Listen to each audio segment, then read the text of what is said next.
Jusqu'au 24 décembre, le Parvis de la Défense accueille son marché de Noël. Avec 150 exposants, c'est le plus grand marché de Noël de la région parisienne. Alors, quelles sont les nouveautés au programme de cette 27e édition? Déjà, dans les nouveautés, il y a un changement d'organisateur, puisque nous, c'est notre première année en tant qu'organisateur ici sur le Parvis de la Défense. Du coup, tout est nouveau. Donc, les commerçants sont nouveaux, puisqu'il y a beaucoup de nouveaux commerçants qui ont choisi de venir et de faire confiance à notre société pour venir pour la première fois sur le Parvis.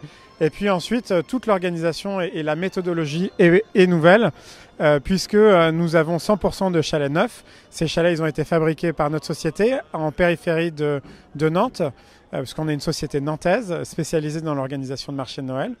Et donc voilà, on a aussi revu toute la mise en scène avec aussi plus de food courts, ce qu'on appelle des food courts. Donc ce sont des espaces de convivialité où on peut aller se restaurer dans différents chalets, et aussi un espace pour réaliser de l'événementiel avec des DJ sets notamment.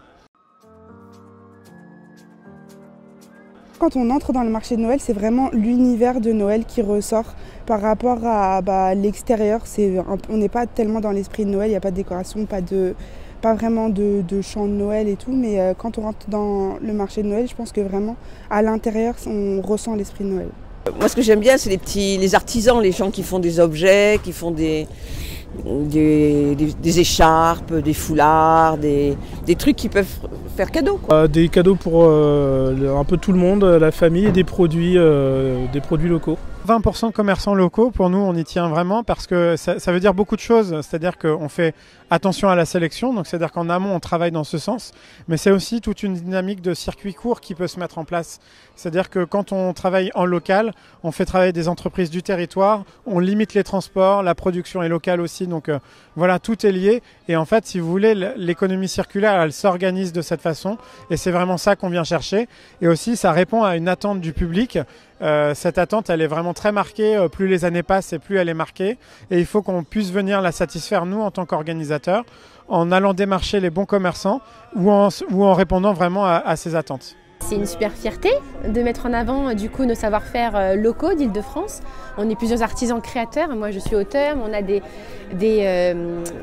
vin par exemple de Courbevoie, on a des cocktails de Beson, on a des artisans créateurs de bijoux. Donc c'est valorisé. Enfin, c'est très positif en fait de valoriser les créateurs régionaux. Disons, ce qui était décisif pour nous, c'était d'être effectivement parmi les artisans et d'être dans un endroit proche de notre lieu de production, puisqu'on produit notre vin à 500 mètres d'ici. On a un chai urbain où ça permet aux gens de voir un petit peu comment on produit le vin.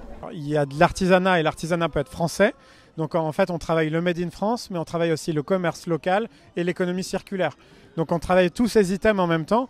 Et donc là, voilà, pour vraiment savoir où c'est fait, comment c'est fait, les artisans, même les métiers de bouche, tout est fait sur place. On n'en parle pas assez, mais c'est vrai que ça aussi, c'est de l'artisanat. Donc il n'y a pas que de l'artisanat manufacturé, il y a aussi de l'artisanat qui est à consommer sur place grâce aux produits alimentaires. Alors nous, notre société, on a toujours travaillé depuis très longtemps le côté RSE, donc la responsabilité sociétale des entreprises.